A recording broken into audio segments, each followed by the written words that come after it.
I have these friends, Dan and Sheila. They're podcast hosts. Welcome to Profiling Criminal Minds. I'm Dan. And I'm Dr. Redmond. And we are back for episode 7, in which the table is set for the big final showdown of this year. Oh! I am very excited to see where this is going, and I don't think I'm alone. Well, let me see. Now, how I would put it is, I am very excited to see where this is going. I honestly thought that the lawyer was going to get blown up at the end. Oh, no, that's a reasonable thing to assume. But anyway, that's neither here nor there. Yeah. What I would say is that, yes, it's going to be interesting, but the episode itself, the retelling of the Mitch Pileggi episode, yep, is it didn't. I will tell you that this entire episode, after last week's, yes, I know, this was flat. It was for me. Fundamentally, like, the case is not. The case of the week isn't great. I enjoyed I enjoyed the world stuff, right? I enjoyed continuing seeing Jill turn up, right? This stuff, I think that's interesting. I think it's going to go someplace interesting. But the case of the week is just not that interesting. Well, I guess, you see, Mitch Pileggi was so good. It's such an amazing episode. And so compelling. He is. For whatever problems we had with that episode. And we so did have amazing. Few. He is so compelling that they needed as compelling a story. Yeah. If they were going to do it again. Yeah. And I'm not the story needed something else. Well, no, I mean, what the part of the problem is the story just needed more time.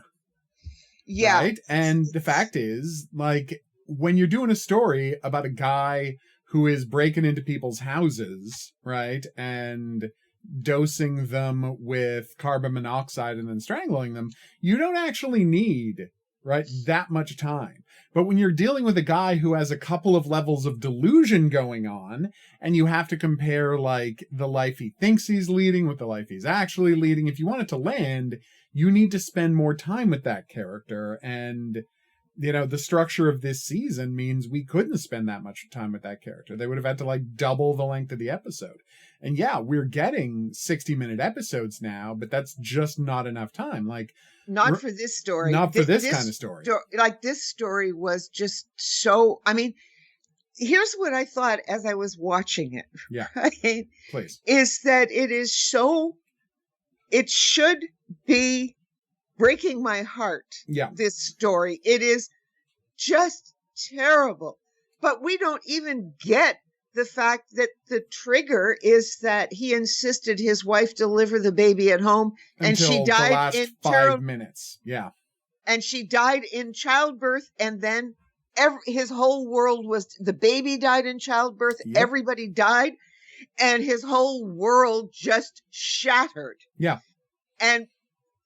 But we don't find that out, sort of, until you don't find that out until the last minutes of the episode.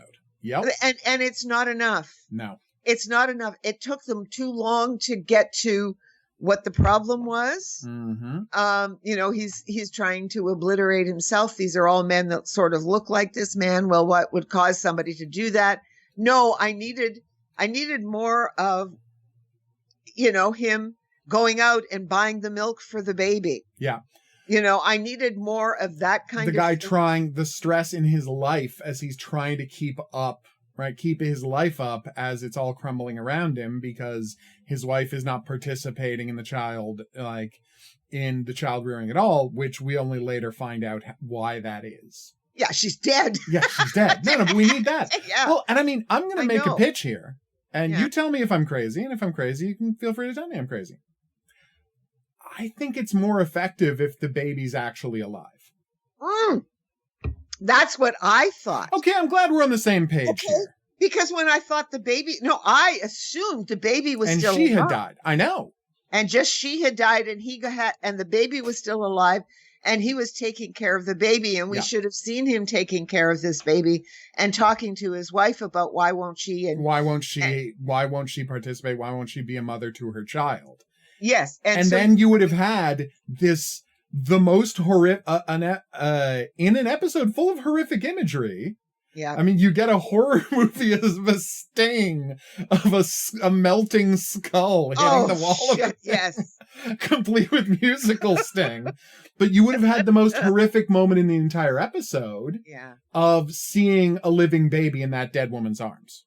Yes. That would have been the capper. That's what would have stuck with us. Then I might, I mean, as you watch him trying to take care of the baby and changing the baby and falling asleep with the baby while he's feeding the baby. And if the baby was real, and I assumed the baby had lived. I kind of figured earlier. Yeah.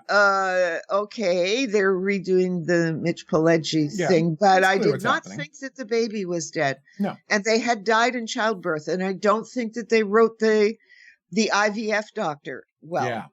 Yeah. That this was like, it was all kind of. Well, here's my question, and that's the thing that came out of nowhere, which is why did he want an unsupervised home birth? Yeah, I mean that. Like they come out of she just out saying like, you demanded, your wife didn't want to do an unsupervised home birth. Your wife you didn't want it. IVF. Like, well, that is they're trying to say that's why he's decided that these men are rapists. Yeah, because he forced all of that on his wife. No, I understand that part, but I just don't understand what kind of a person wants to do an unsupervised home birth. Like not just a home birth, but a home birth with no one there to help. Generally, you're going to have a midwife or a doula or some kind of a professional to assist you with the home birth. Yeah, well, yes. I mean, my niece your cousin had. Yes, I know. 3 home births. Yes, and there was always somebody there. Oh, there was a doula, and actually Allison had to deliver. My sister had to deliver one of them because there was somebody else there. But it was a storm. What can I say? The doula was delayed. The baby was in a hurry to get out. The baby was in a hurry, and the doula wasn't. And that's as simple as that. But that's my point. Like, I don't know how many times have I heard of someone just being like, no, not only do I want a home birth, but I want a home birth where there's just nobody but me and my wife there. Like, you're not medical. I mean, if he was a doctor, it would be one thing, but he's not a doctor. I mean, is he a doctor? I have no idea what this guy's job is, actually. No. We know nothing about this man. No, by and the I end think of the episode. Like, you needed to spend more time with him taking care of the baby. And the baby had to be real for this thing to hit emotionally. Yeah, and that's what. And when I got to the end and the baby was also dead, I went, oh, yeah, you check out. Okay. You check out because of the baby. No, you do. And it's so much more tragic if he had a real baby and it was delusionally demanding his wife help him with the baby. And then he's making up these excuses for why. And the thing is, if he's a medical doctor, then that is the only way I can buy the whole he would want to deliver the baby himself at home. He would have to have been a medical doctor. That's the only way I would accept and that you see, twist. and your clue that there's something wrong is all of that hemorrhaging. Yeah. Right? That obviously did happen. Oh, yeah, of course. That's how she died. Yeah. That's how she died, right? Yeah. And so reality was breaking in. But no, if you by the end of it, if you want tragedy, you have to have it be the baby survived. Yeah, the baby survived, and he's been, driving himself crazy. And then, in a way, the fake hemorrhaging and demanding a doctor get called is his subconscious trying to get help for this real baby. Yes, that he knows he can't keep. That he knows he can't help anymore. Like that's. Yeah. Yeah, it's a better episode. That's the big problem with the other because episode. ultimately, he may have been morally wrong. Oh, of course. But I'm not sure he committed any crime. Oh, you mean with the death of his wife? Yeah. There are the 4 other people he killed, though. And then there are the 4 other people. He did commit a bunch of crimes. Yeah, well, yes, of course, yeah, but that doesn't even seem to stick. You know, oh, no, you're not really involved in that part of the story, right? It's like the setup for it is so preposterous, you don't emotionally involve even with the victims.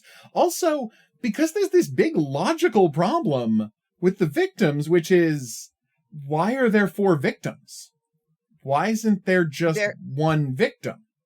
Because they had 4 donors? They didn't have 4 donors. That's my point. Yes. No, I know. I'm going. So he has 4 potential donors? They're like, he's killing people from the pool of potential donors. Except how would he know what the pool of how would he be able to contact this pool of potential donors? All of the men would be completely anonymous. And then they say, no, let me finish. Okay. And they say, well, actually, as part of a service, they're allowed to, under this service, you're allowed to contact the donor send anonymous messages to the donor after the child has been born. Yeah, just the donor, not the 3 other guys who you might have selected.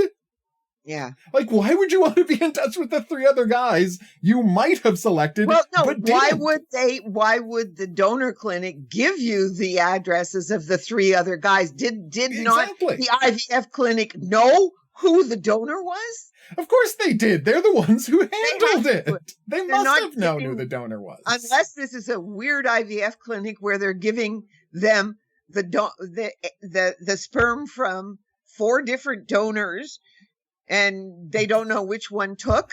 That's not how science works. I'm trying here, Daniel. I'm trying. No, it doesn't make sense. It doesn't make sense that he's got 4 victims. And every time something didn't make sense, it took away from the causes story. You to check out further. Yeah. Yeah, I checked out further, and then they could have saved it by making the baby survive. If the baby was alive, the emotional power of seeing that baby, right? And that living baby in the arms of the dead mother would have been so powerful that it would have made you ignore a lot of the plot problems with this episode. Yeah. So this has gone back to our usual complaints, because here we've got 2 parts. Yeah. And that part of the story is not as good as it could have been. No. It should have been better, because the original, right, that it is retconning. No, they're not retconning. They're remaking. No, they're not. It's remaking. They're remaking. Yeah. That's right. It's not a retcon. It's a remake. But the original was powerful. Like, we've been really very positive about so many of the ones that they've been remaking and readjusting. All of these times they've been taking a new shot at it. Yeah. Yeah. And they've been taking a new shot, and it's much more successful. But there was nothing wrong with the Mitch Pileggi episode. No, it's one of their best episodes. Yes. And so why would you try and remake that one? Pick one that had flaws in it. Yeah. Don't pick one that's no, I agree. I agree completely. That is so, I mean, that was because that's how you get us excited, is when they remake and they get it right, and they get it and they so fix much it better, the second time, and they fix the problems. Yep. And here, this story, there was nothing to fix. You're doing a lesser version of one of your great episodes, which is just weird. Which is, which for us is weird. So it is definitely weird. And so the main threat this week is very frustrating. It did give me what I would call a hilarious moment, though. Mm-hmm. So they've identified the killer, obviously. Wasn't actually that hard to do. I'm not exactly. Okay. So they've identified the killer. They know who it is, because Garcia is able to trace all of the threatening emails he sent to these 4 guys who he's killed. And so they identify without any trouble. And then it's like, all right, it's time to give the profile. And I'm like, can you not just go arrest him since you've identified him? What is the point of giving a profile if you already know who it is? Yeah. And then the best part is, I Googled how long it takes to drive from Quantico, Virginia to Bethesda, Maryland. And I'm like, it's 90 minutes. It's a 90-minute drive. Because Bethesda, Maryland is north of Washington, D.C. And they're like almost an hour south of Washington, D.C., depending on traffic. I'm like, so wait a minute. Did you call down 12 cops to drive from Bethesda, Maryland all the way down to Quantico, Virginia? So you could tell them why the guy that they've got to go arrest, who they already know the name and address of, like why he did it? You know, you could have just phoned them and say, go arrest the guy and we'll figure the rest out later. Yeah, I don't know. There was just, okay. I mean, you know, I think even in season 16, they had one episode that wasn't exactly top notch. No, of course. So we would say that this is going to be, because the other part, getting Jill Gideon loved it. Come in. Loved it. That was great. Right. Yeah. It was just that the secondary plot was substandard and it needed more time. And that's what made the Mitch Pileggi episode so great, is that they took the time. We spent almost all our time with him. Mm-hmm. And so that ultimately, you know, when it's extra frustrating because like we've already seen a remake of the Mitch Pileggi episode that kept all of the power of the Mitch Pileggi episode and managed to hit even harder because they had a bigger budget than the Mitch Pileggi episode, so they could film the death of his daughter way more dramatically. Yeah, that still haunts you, doesn't it? Oh, that horrific scene where his daughter died getting hit by a car. Oh, it was just. Oh, it was a nightmare. It still sticks with you. But it is one of their most powerful hours of television. So it's like that. That's the thing. It's like we keep saying we love how you say you find these episodes where you had all this potential and you didn't do it right. Why would you go back to the well for one of your best episodes? You're absolutely right. Yeah. Like, because that's all you're thinking. You're just thinking about Mitch Pileggi and how fantastic that episode was. Yeah. I mean, you just, your heart breaks when you see what happened. Yeah. And why he turned into this man, you know? Mm-hmm. I mean, it was just heartbreaking. It wasn't his. And again, Mitch Pileggi is so good in that episode. Yeah. Like, he's so incredible in that episode. But this guy, we don't get to see him interact with any other people. Like, there's no room. We don't see him in his life. We don't see him, as you say, going to the grocery store taking the baby to the grocery store and having to deal with the pharmacist and, like, freaking out and, you know, trying to hold himself together because he's losing sleep and people being concerned about him. And like, you don't, like, all of the stuff that would have added that extra layer to this episode that would have made the payoff so much more powerful. But of course you can't have that because in their conception of this, the baby's dead. So you can't have any of those scenes. No. And the baby had to be alive for this to have the resonance to bring me to tears. Yeah. The baby has to be alive. Yes, it has to be alive because then his mental break is weirdly like it's easier to believe his mental break and denying his wife's death is almost easier to believe if he also has the stress of taking care of an actual baby. Well, and here's the point that I was sort of, okay, what was I thinking? It's just slipped out of my mind. There was some important thing. It will come back to me, so I will interrupt when it comes back to me. Here's a question I have. Okay. I'm not saying that doctor's bad at her job, but it's been what, like 3-4 weeks? Oh, and she has not checked up on this baby and the mother? And again, that would actually make more sense if the baby was still alive and he could bring the baby in for a checkup to the doctor. Something. No, but I mean, it's just not believable. Yes. Wait, so this is the doctor who's in charge of that baby and you didn't do any follow-up after the due date? Are you actively bad at your job? Yeah, even any follow. Well, I told you not to. I wanted you. Oh, I know what I was going to say. Please. Right? Because what you see is that this man is adores this baby, Yeah. right? And you have to see that it doesn't matter to this man that it's an IVF baby. No, of course not. And somehow or another, she's turning like the impression you're supposed to get from this doctor was that he was an overbearing man, controlling man who badgered his wife, destroyed his wife's life, right? Yeah. But you need to see that then, maybe. Yep. Yeah. You need to see him thinking about, sort of maybe he made a mistake. I don't know, but you can't have the doctor just dump that on us and expect it to have an impact on us. No, not this late. Not when that, what do you call it? And you can say, oh, well, the idyllic version of himself as a husband who does everything for his family is just something he's made up because he feels so much guilt over causing his wife's death. That's fine. This is way too late in the episode to bring that up and imagine it's going to have any effect. But if the baby's alive, there's so much more you can do with the episode because he can have gone to the doctor and just explain, right? And he can set up his wife's postpartum depression as the excuse for why she's not coming to these visits. Yes. Right? But instead, you have a doctor who winds up looking incompetent because she didn't check on this at-risk pregnancy a month after the due date. Yeah.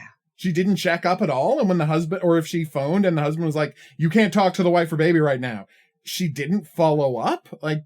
It's almost an unbelievably, I mean, I know there are doctors that bad, but for the purposes of the narrative of television, you don't actually believe a doctor could be that bad at her job. Particularly since she seemed to care about this woman. Exactly. And why, if the woman didn't want to do the IVF, did she do it? Well, no, I mean, I think it's really more the home birth is what the wife was nervous about than the IVF. Well, no. I would have to go and re-listen to that. You'd have to re-listen because I just finished listening. Okay. And she says that he badgered her into doing this. She didn't want to do it. Right. And that's why he has turned this into kind of this rape thing. Yeah, no, that does make sense, but you're right. But I'm going, why would this doctor then do the IVF if the wife was so iffy about the concept? Part of doing IVF is you have to really want it, or of course, it's a lot of work. Well, no, it's a lot of work. There's a whole system of drugs you have to do.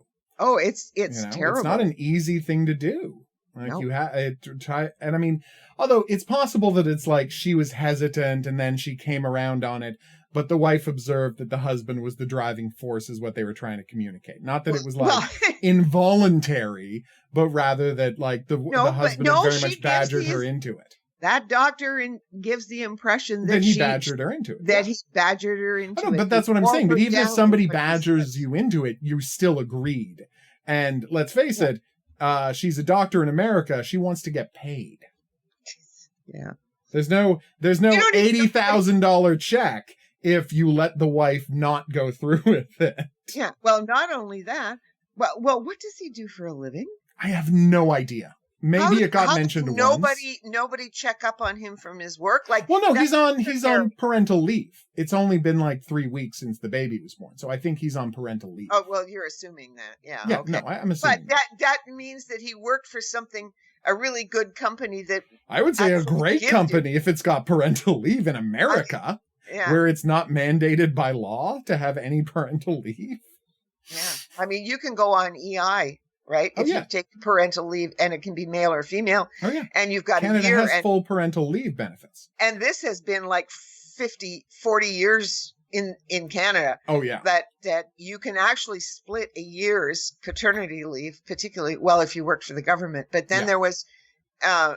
I mean, you can get employment insurance for whoever stays home with the baby. And you can split it now, as far as I remember.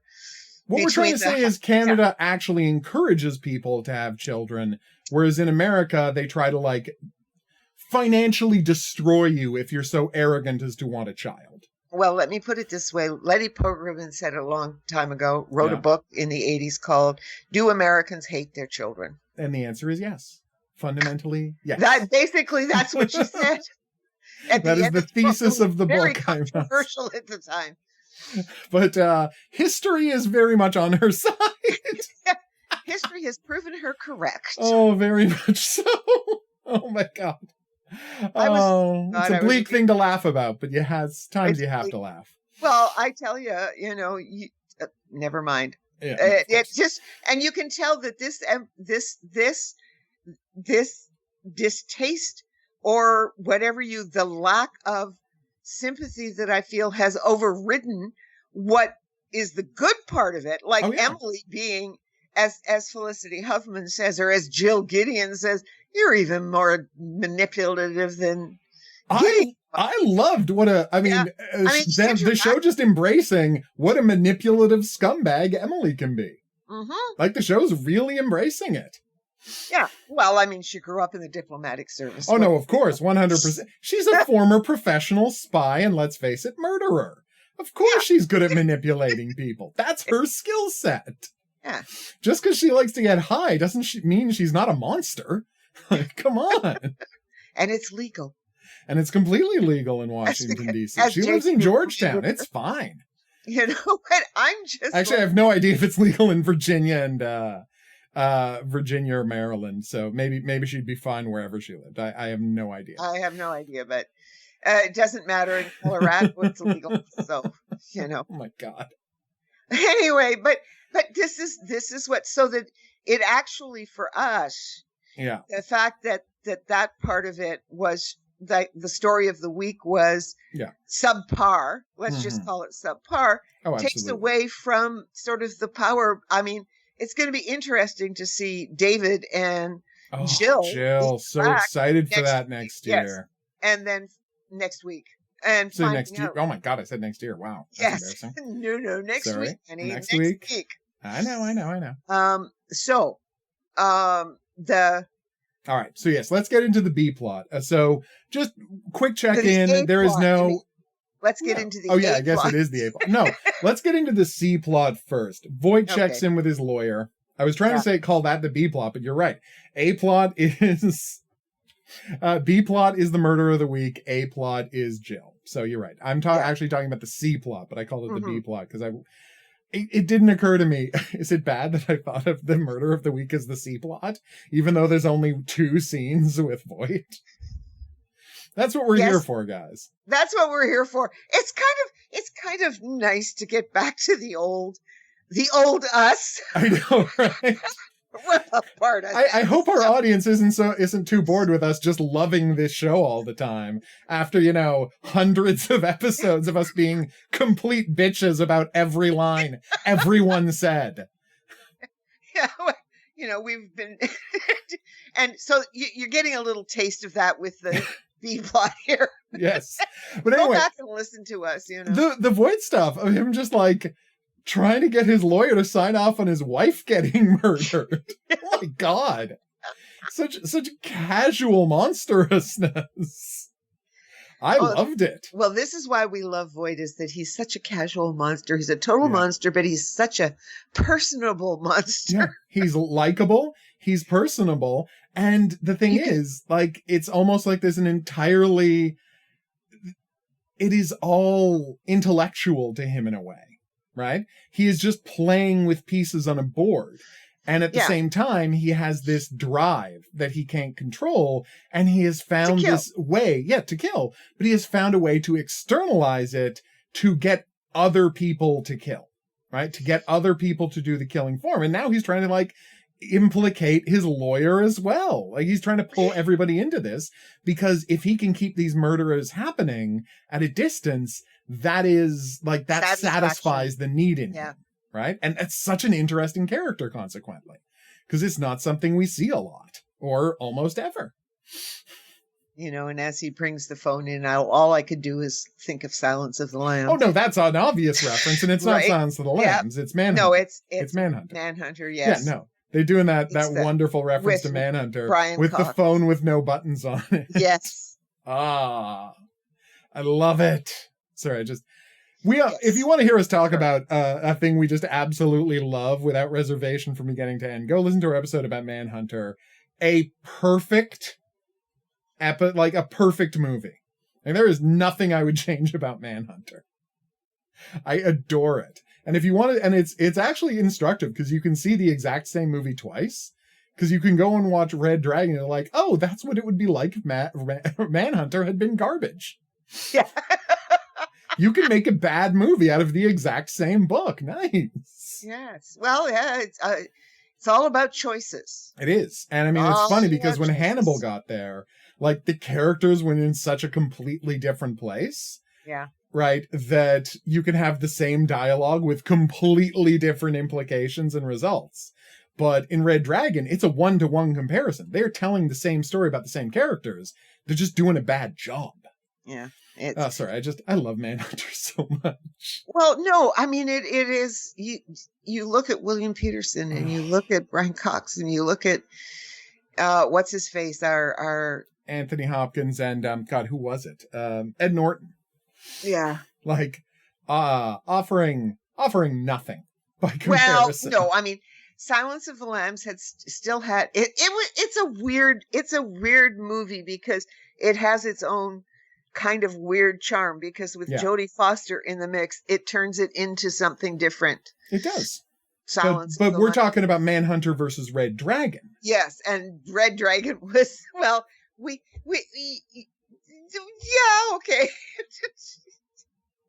But as I said, it's about choices.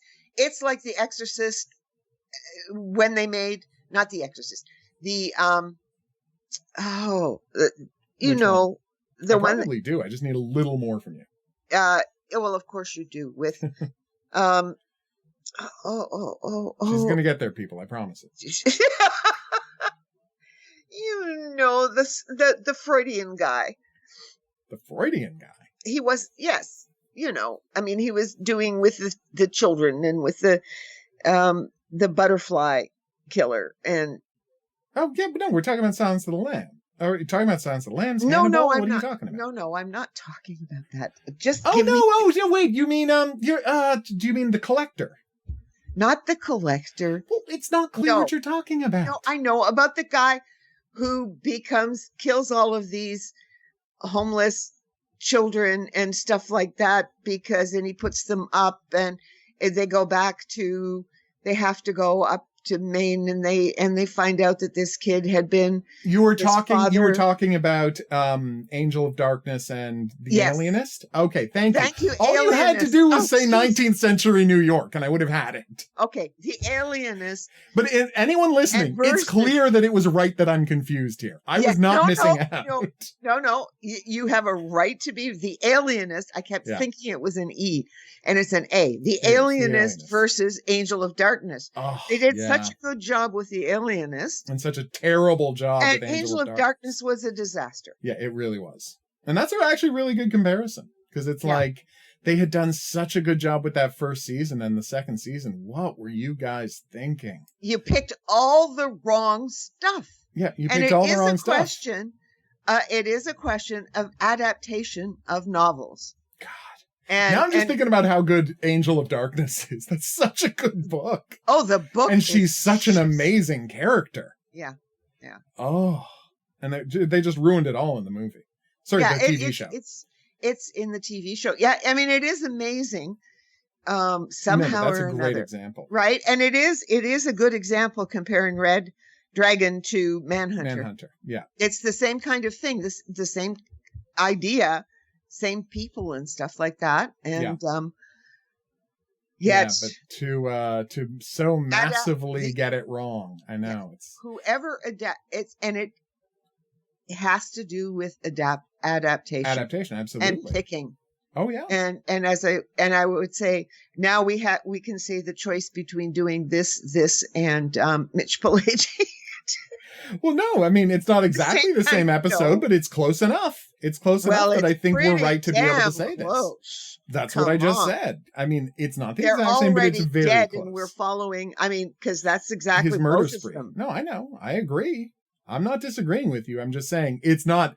They're not remaking the same script because that would be what Korean criminal. But what happens to me is that this should have been even more devastating than the Mitch Pileggi because Mitch Pileggi killed his family. Yeah. and then had to, and that was, you know, Yeah, no, then you're sent right. him spinning. But this, it was an act. It Yeah. was, he was responsible because he insisted on the home birth, Mhm. but, Oh, yeah. but, you know, he didn't kill his wife. Now No. he killed those other guys. Well, yeah, that was sad. And I thought, you know, I mean, the scene with JJ and the fiance Yeah.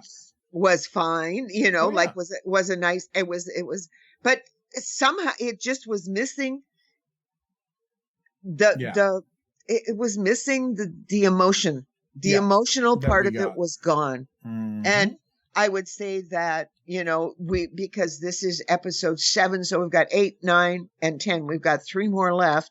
Yep. And all the focus is on making sure that those 3 are going to work. Oh, and I'm sure. Like I'm I mean, I fairly think we're going to start confident. losing stories of the week. Oh, So yeah, this is no, your we're going to interregnum. focus in. Yeah, this We're is the definitely- interregnum. Yes. That's what this episode really is, because we don't know if the lawyer is dead at the end. It's an that's interesting stupid. question. I cannot imagine he's killing his lawyer. So, No, I can't either.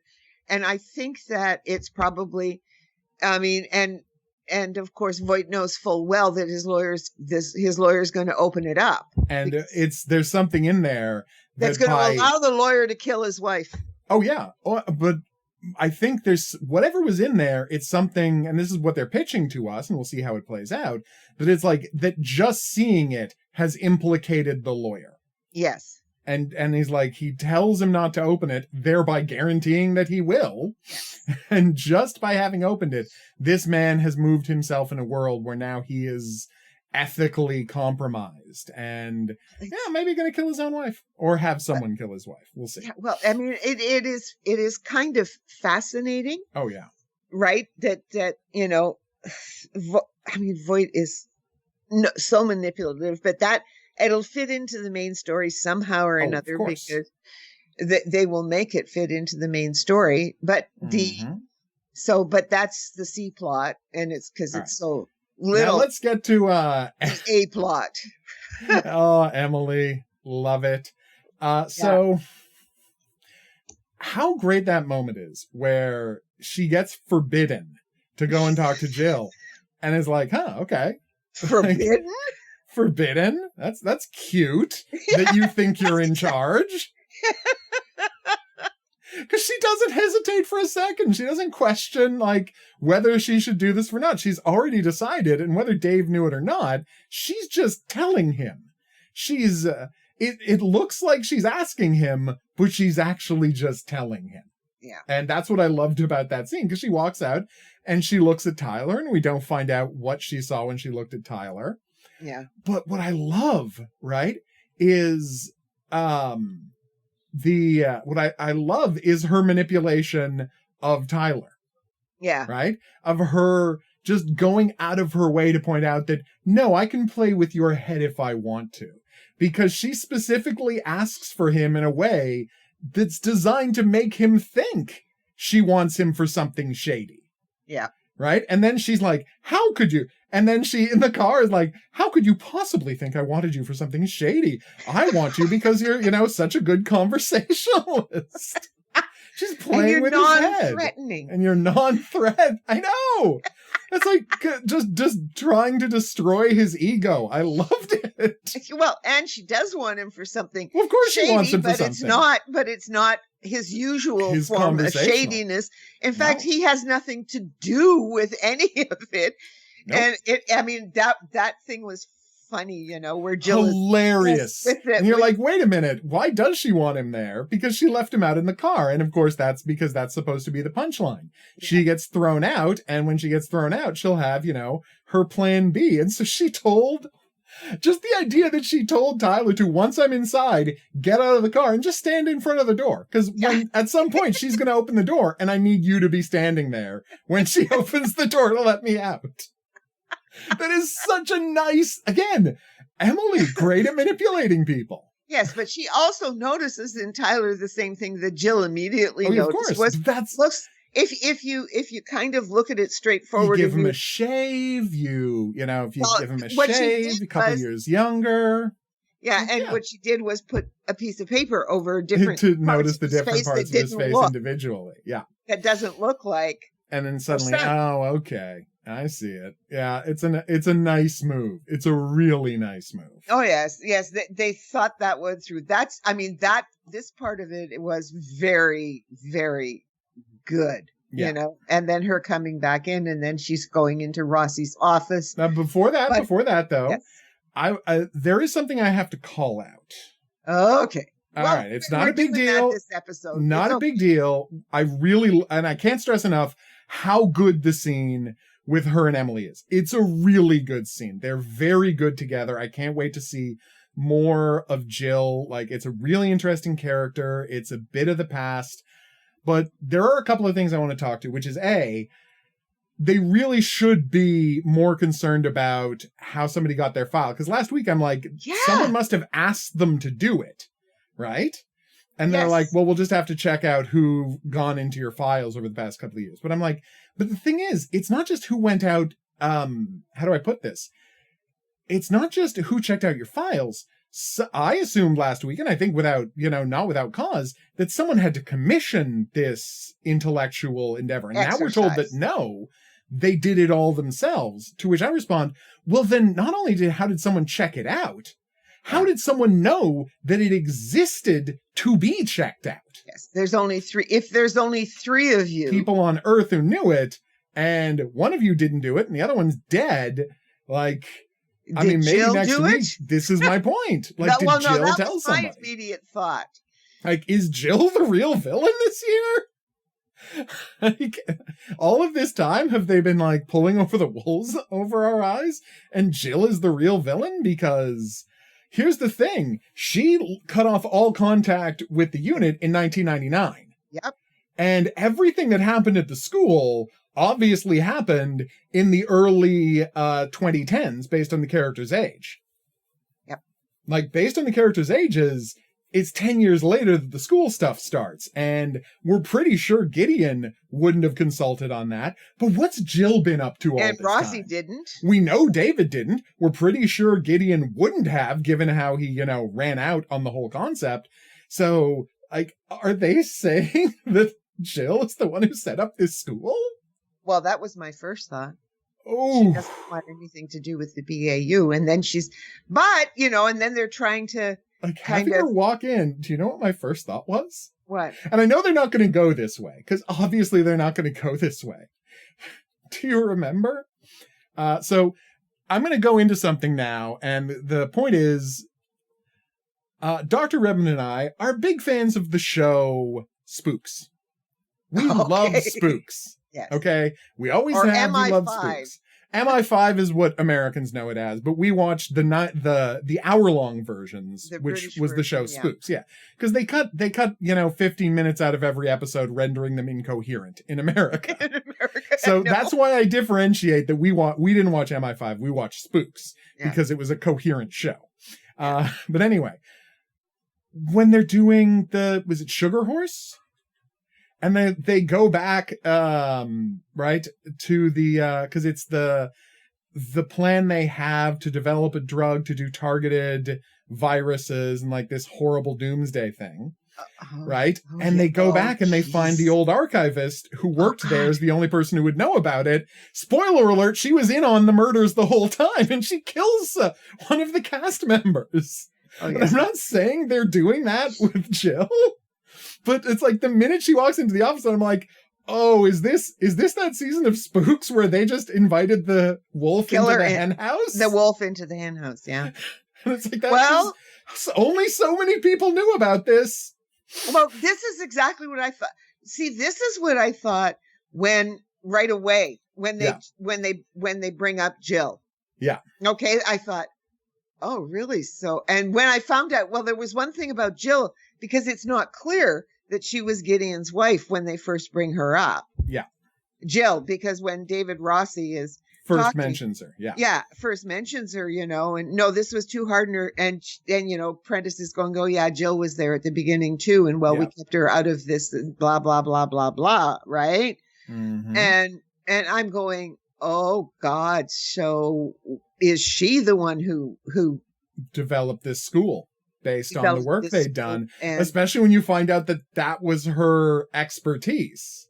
Yeah. Her field of expertise. And then you find out she's Jason Gideon's wife. Ex-wife, right? The Ex-wife. mother of the, ex-wife, the mother of the son we saw all of one time. Yeah, and wondering whether or not, because they were divorced before we started watching the show. Well, yeah, the show, and they split up for good. Yeah. She had no connection with the BAU anymore, and they got a divorce. Yep.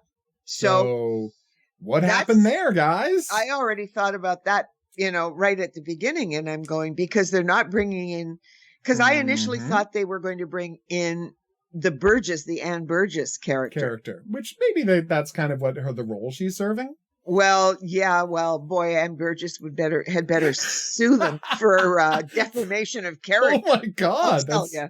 If she turns out to be the villain. The killer. If the Anne Burgess character turns out to be okay, yeah. I hadn't thought about it, but you're totally right.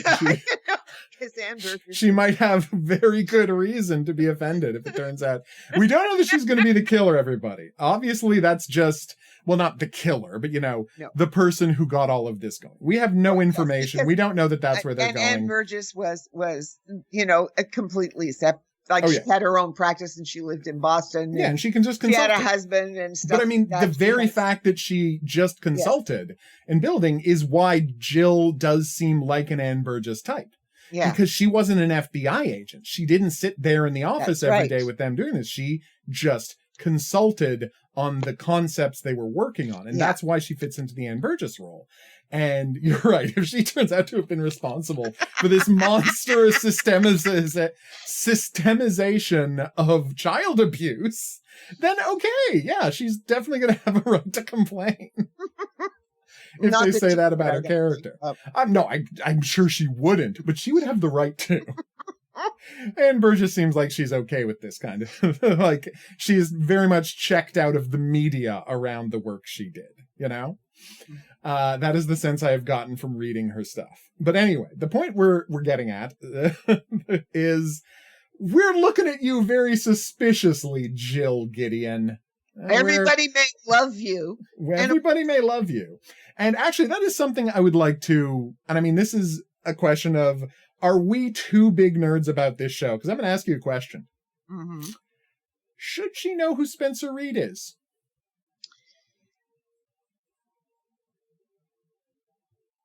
Well, she did.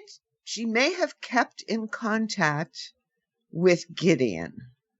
And we don't know when she had her affair with David Rossi. 97, we do know. That's why she says that's why he left the FBI in 97, because they had this affair. Oh, that's right.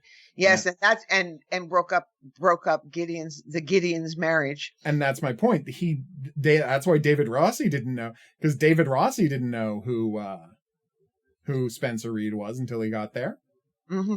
But maybe surreptitiously she has been following. If she is the villain, she might have surreptitiously been following. But no, my other question is, I feel like she just shouldn't know Garcia.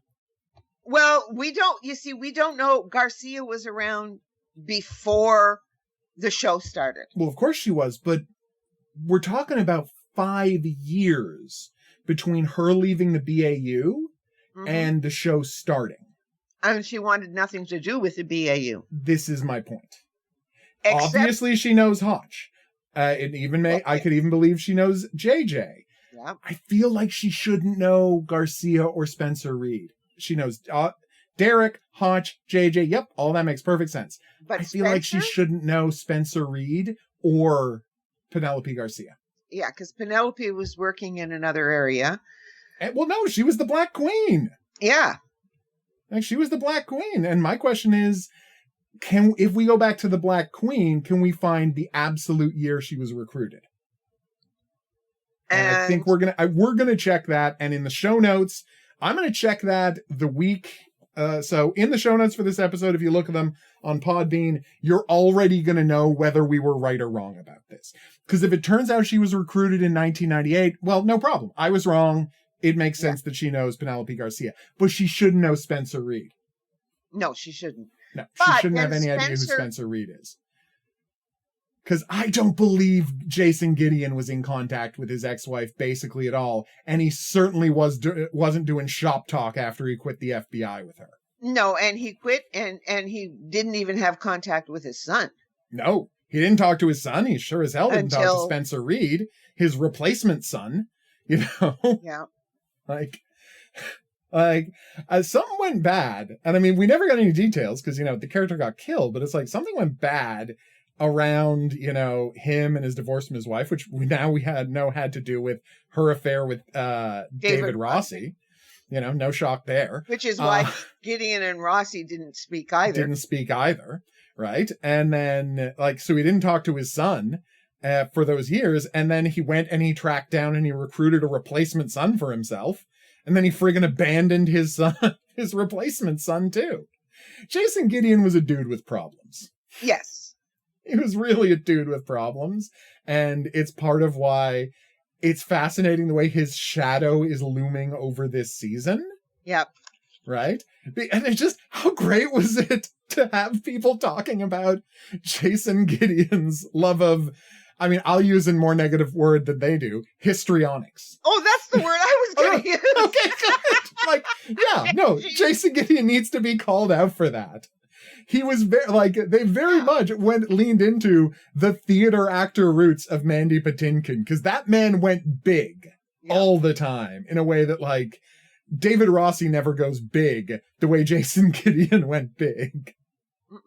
And that's one of the reasons we loved him so much and why he's such an important character. And seeing his, like, again, his shadow looming over the show is such an interesting thing to do this year. And it's what's got me so excited for the next 3 episodes. Mm-hmm. Yeah, I'm looking for, I am really looking forward to how they're going to do this. What's going to happen here. Yeah. Because Damien, of course, and Jade are going to show up again. Of course. Because next week. I'm sure we're going to see them next week because he has delivered them some kind of a package that is going to be whatever the next step of their plan is. Mm-hmm. Like, he is feeding them a plan and he has just handed them the next step of it. And hopefully the team can prove his involvement with them. Yes, through his lawyer. And through his lawyer. But the problem is everything that Voight and his lawyer discusses. Confidential. Yeah. Unless, spoiler alert, unless they conspired to commit a crime, in which case it is not protected speech. So there you go. But the lawyer doesn't have to conspire to commit a crime. He already has conspired. Yeah. He went and he dug up the briefcase and he's handing it to the, handing it to Damien, right? So he's already conspiring. What do you call it? Robert Kardashian ditched OJ's bloody clothes. It doesn't matter that he was also kind of OJ's lawyer. When he dumped those clothes, he became a participant in the crime. And if you don't know what I'm talking about, just Google Robert Kardashian garment bag, and you will see video footage of Robert Kardashian smuggling OJ's bloody clothes out of OJ's house, like the day after the murders. Just ignore. We don't want to go down that road right now. Okay, I don't want to go down that road, but right, that's a whole other conversation. Yeah. Look, OJ did it. The end. Or his son did it and he was there. Because in the book he says his son did it and he was just standing there. But either way, the point is OJ was very much complicit in the murders of those two people. Because again, he admitted to it in the book. Like, I don't understand how people, like, they imagine that he didn't write and publish a confession. Because he did. It's very weird when people seem to forget that. Well, but anyway. Yes, never mind. We can talk about the Mandela effect. In fact, that's true. We can talk about the Mandela effect later. Well, no, but I mean, it is cognitive dissonance that you have people for like 20 years. Well, 25 years. Okay, when did he finally? Oh, he died this year. Jesus Christ. Yeah, he just died. 30 years of this man walking around being guilty of murder and everybody knowing he's guilty of murder and nobody did anything about it. And it's like, it's hard to live in a society, right, where that kind of thing can happen. Well, where he's just a publicly guilty man. Well, the thing is that, yes, I mean, certainly the the families won their civil suit against him. Yeah, and but I mean, as if the civil suit weren't enough, he published a book where he confessed. Because you could say, well, the civil suit had different evidence, and there was a cultural idea he did it that infected the civil suit jury, blah blah. He published a book where he said he did it. This isn't up for debate. He confessed. Go read the book. You can read the book. It's on archive.org for free. Like, it's fascinating because if you want to see a psychopath justifying their own behavior, there's very few better resources for that. Yeah. Like, it's a fascinating book, man. I'm glad I read it. It was a tough read, but I'm glad I read it. All right. But anyway, to get back to this episode. Get back to Jill. Jill, again, is David loved. Now, you see, here's the thing. Yeah. Okay. Here's the thing. We're now putting Dave on tilt again. Yes. Thank you. Okay. Thank you for saying it for me. How great. And again, this is why I'm loving this show. Because what did we say about 12 years of Criminal Minds? We constantly said, you've got David, right? You've got Joe Mantegna there. Like one of the great actors of his generation. And you're giving him nothing to do.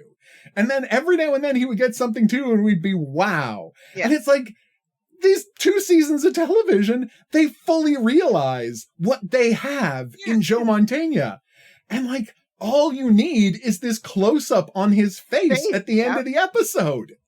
And he's going to be the one that's suspicious of Jill. Yeah. And and they're all just going to say, well, yeah, she dumped you, and that's why you're suspicious. Exactly. I can just see it now coming.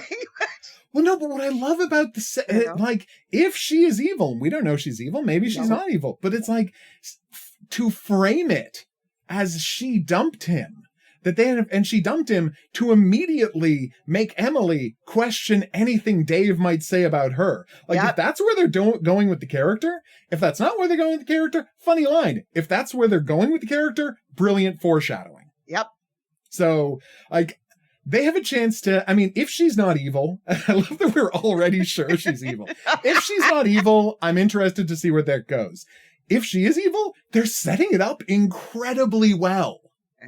Yeah. Like, so I cannot wait to see where this goes. Where this goes. And let's just hope it, you always need an interregnum essay. Absolutely. Episode. So like it's switching gears. Yeah. Well, no, but they've already done that. Like they switched gears, right? Earlier in the episode, when we found out about Damien and this was all connected, right? That all the eye gougings were connected. We found out about Damien. We found out the school was responsible. Yeah. Like it wasn't just a coincidence. That moved us from Act 1 into Act 2. Yep. And her walking in the door moved us from Act 2 into Act 3. If you break the story down into a 3-act structure. Yeah. Right. They are at their lowest point. They have no idea what they're doing. They've reached out for help. And did they just reach out for the absolute wrong? Like whether they reached out for the wrong person, the right person, now everything is going to rapidly come to a head. And I can't wait to see how it does. Oh yeah. No, I'm agreed. And aren't you happy that with my going to Amsterdam, we're going to be able to do it on the 25th, hopefully. Because look, I'm just going to explain this, people. There is a non-zero chance that our episode 9 review is going to be recorded while driving in a car to Montreal. we got a 100-minute drive to kill going to Montreal, so expect some weird acoustics. There's a good chance you're going to be getting some weird acoustics on episode 9. And she's going to be then delivering a paper for a week and going to conferences in Amsterdam for a week. Yeah. And then our episode 10, and she's not getting back till the Friday? The 2nd, yes. So we'll be Friday, driving so back from Montreal. I'll watch the episode on the drive flight. Back. I get back. No. Well. No, watch it on the flight. Yeah, see? Multitasking, then we're going to record the episode in the drive back. But I can't watch it. You're going to have to give. Yes, I'll get you the episode. We'll work it out. I can watch. I'll figure out a way to get you the episode. Like VPNs exist. We will figure this out. You will watch it on the flight. I will pick you up, and we will record an episode in the drive back. Yeah. I know we're planning this stuff. We shouldn't be planning this stuff on the show, but I'm very excited about the end of the season. And it's kind of crazy how close we're cutting things at the end of the season this year. It was just, it wasn't my fault. The conference was all set. Oh, no, absolutely. Before they decided that they were going to. The air date. No, they announced the air date after you had already signed up for the conference. Like, it's not like we planned this. No. This just happened. We're not in charge of when Criminal Minds about is. this friggin' trip. Oh, that's something we can say for a Sunday show. But Okay. yes, is it a week killer of the week? Sure. Yeah, it is. And it's frustrating because, as we said, so much it had the chance to be powerful. And what have we always said about Criminal Minds? We hate it when they waste their potential. We hate it when there's potential right in front of them and it gets botched. And they miss it, and they don't see what they had. And that is what bothers us the most about the show. And what happens is that everything would have been saved if the baby was still alive.